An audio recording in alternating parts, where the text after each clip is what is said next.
Guys, yep, it's back with you, Reset Sniper, Market Sniper. We're looking and going to deal with this insane economic environment that is going down at the moment. I don't know what to say. It's just all coming apart. I want to deal with this one thing right here and now that people need to understand. People need to understand that it's not insightful anymore. It's truly not insightful anymore to say shale is extremely dangerous and needs to go bust. It's not insightful to recognize that a diminishing returns game, shell game, that is being perpetually funded by banks, in other words, being given 10 billion to earn 6 billion of revenue, losing 4 billion, but to produce 6 billion barrels of oil, at a point where the price of oil is too low for that economic activity to be even remotely viable, and it is cash burning. It's not smart to just say that. We know that. The real quality questions is, why is that being allowed to happen? The quality of your life, the quality of your understanding of the economic system is dictated by asking the big questions, not repeating ad nauseum that this is not economically viable. Lots of things are not economically viable, but they happen anyway. Socialism, communism, more on that to come. They happen anyway. So why the hell is there companies fracturing shale to do a scrape of oil for which they get less revenue than what is required for the activity in the first place? So you have to go back and understand goddamn markets. Things like oil. It's the Rockefeller tax.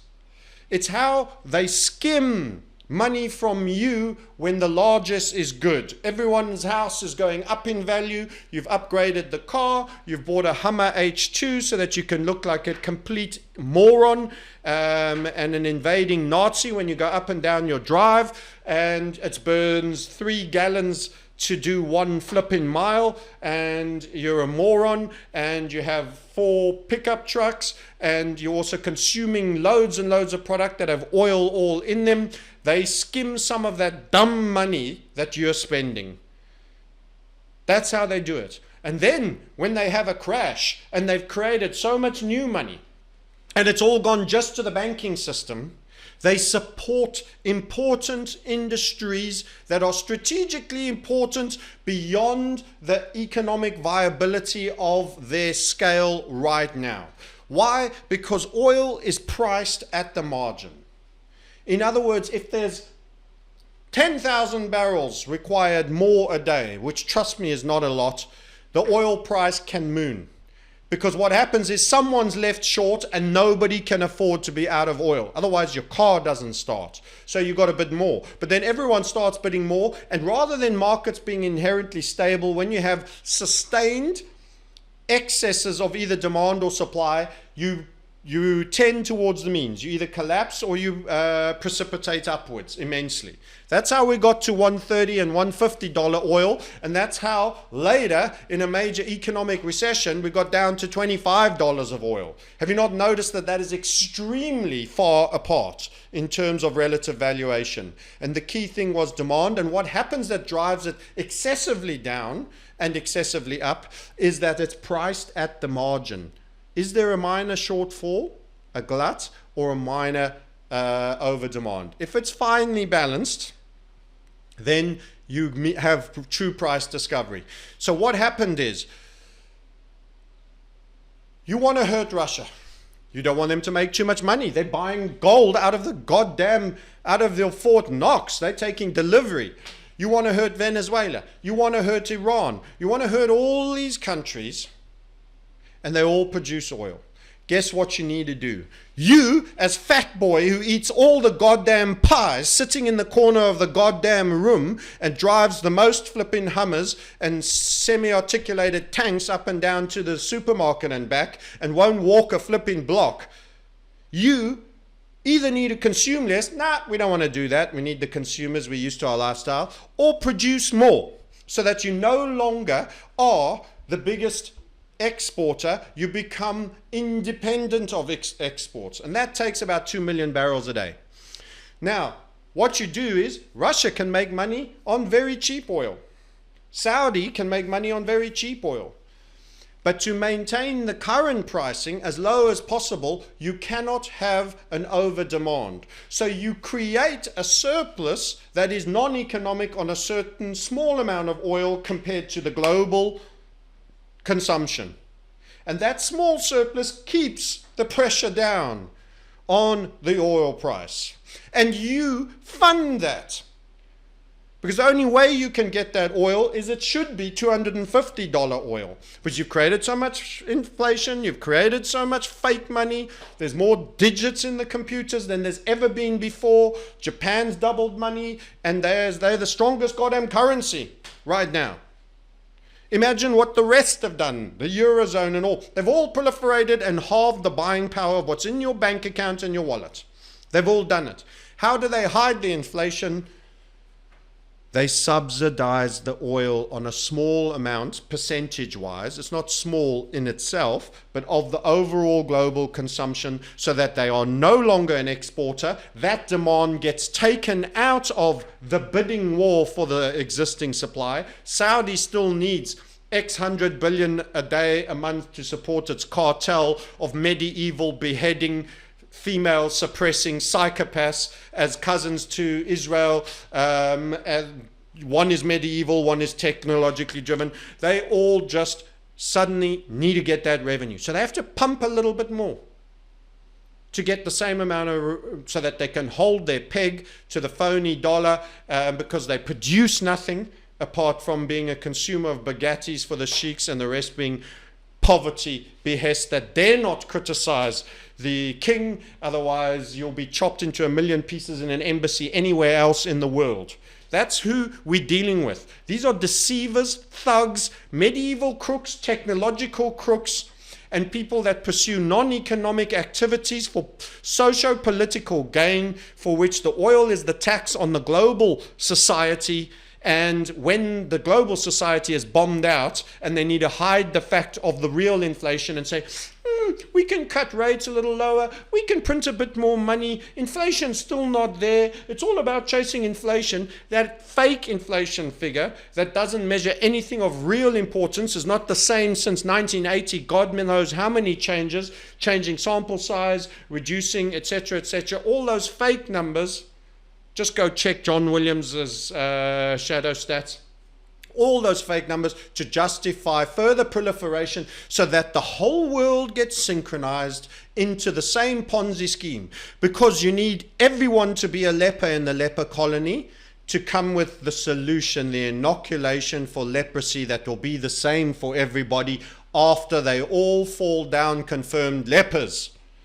That's the game. So that is why you do sub-economic activity on a small percentage of supply so that you create independence. You take a major consumer of needing surplus demand out of the market. He now self-consumes and he's no longer a bidder in the market. You keep money going to those that are hoarding gold as their central banks, and you keep a lid on the price for the global consumer. Because they stuffed and there's no economic activity, and you ain't fixing your balance sheet. Just like we said in July, October's 33 months, you will top out. The market crapped the bed when they were talking about rate rises. Now the next rate rise is now no longer a rate rise, it's probably a cut.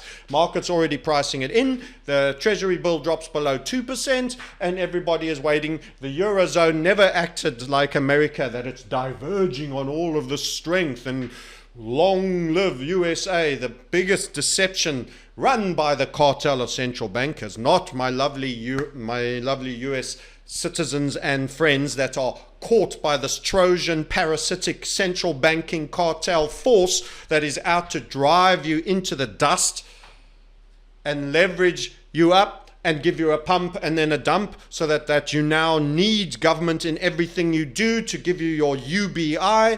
Listen to this absolute idiot of a woman that came from the Mickey Mouse Club. Suddenly you've got Britney aka Mickey Mouse Club, spears espousing Karl Marx's theory. Now, if you've ever looked at the book, trust me, she didn't read a single page. This is her Hollywood handlers telling her why her S&M moments of whipping another woman, apart from being the pseudo-sexist titillation a la Madonna stuff to pump her shit single up, because she can't sing for shit, her handlers are getting her to tie it to female empowerment and power to the people, the workers. The work bitch, it's called. Give me more. The power to the people. All to cue in with the democratic swing. The BBC that's recently said how Karl Marx was such a great thinker and his best comments were made on capitalism and how he's being sanitized, brushing over the fact that Marx and the Trotskyites that followed him, the Bolsheviks that went into Russia, were the biggest real Holocaust of good people with confirmed numbers ever done.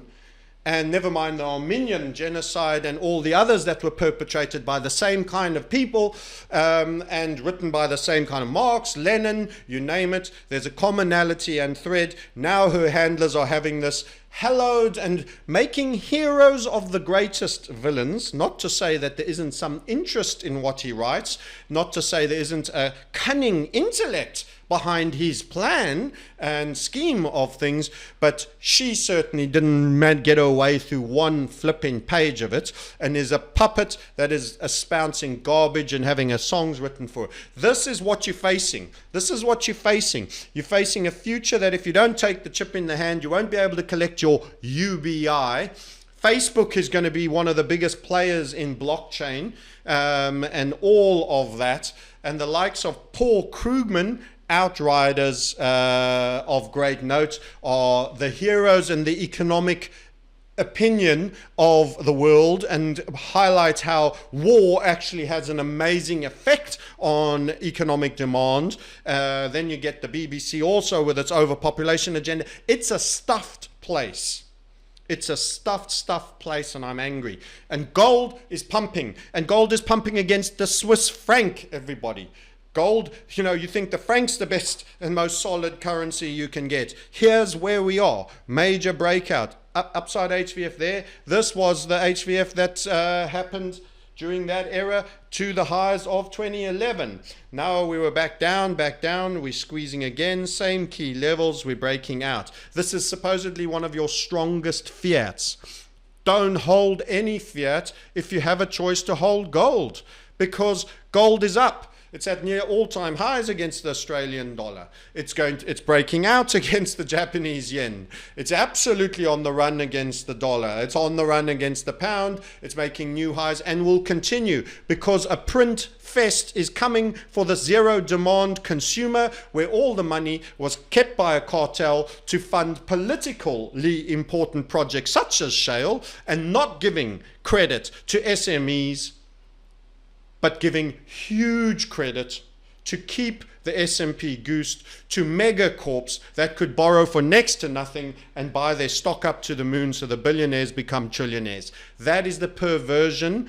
Getting the goyim off the land, hollowing out the middle class, is the goal of the Fed. Every time it's Masonic, whatever they tell you, invert. We are deeply concerned about the Gini curve and the hollowing out and income inequality. Equals, the part of our plan is to hollow out the middle class and to have a super wealthy and then a working class. That's how you have a bourgeois and a proletariat. I just cocked that up. It's French. Proletariat, blah, blah. Never mind. You know who I'm talking about. So the peasant and the super wealthy. And guess what? The property will crash and you'll become tenants in your own home when the bank says you can stay, but you're behind on your payments. You can't pay the now mega interest rate spike we've generated after you bought at a more normal interest rate environment. You have to pay us a rental and you've ceded the home to us. Oh, by the way, fall behind, we throw you out. Collect your UBI check, be a peasant, social welfare, sleep on a park bench. We'll keep printing more money to pay in UBI and devalue that which we pay you, whilst the pensions that we put on debt is all falling away. This is the game. It is an absolute economic mess. And it is a shameful ploy, and it has been introduced in every single country, including ex-communistic ones like China. And I can't tell you, I think Russia's probably the least debted of them all. But New Zealand used to be stable, but they've gone the wrong way with their housing bubble. Australia's gone the wrong way with their housing bubble. They're all going to be lepers in the leper colony, and fiat currency is designed to fail. They know it. They're orchestrating it. It's part of the problem. They want everyone in the same problem bag so they can have a global or a worldwide solution, and the solution is not good for you. They are warming up. They are warming up the social contract. Socialism, kindness to each other, value, do not offend, government as provider to all. Government never creates value. Government never creates value, is the least efficient spender of a dollar, and is the worst service and the most bound. I have to tell you this. I had to send money from a Cyprus bank to an Athens bank. They literally one island off the mainland. To renew a passport, 46 euros. The cost to transfer with the charges to move it from one bank to another, 2 days of waiting, $64 on 46 euros. I have to pay an extra 20 euros in cost. If I wanted it delivered the next day, 81 on 46. You're talking about an 80% increase on a transaction cost. That is why cryptos will kill the banks and why we hate them. And how a bank can justify all those costs. It's some scam, some kind of racket. You won't believe it. It's true. You're talking about 80% on a small micro payment for next day delivery, when actually, for all of us hating Ripple or anything like that, they could have it in 15 minutes for a fraction of a cent. Bitcoin, not quite as efficient, not quite as cheap, but pretty fast, pretty cheap, etc. So I'm not sorry for what will come for the banks, but the problem is your solution. And that ledger keeps everything. It keeps everything. Okay, so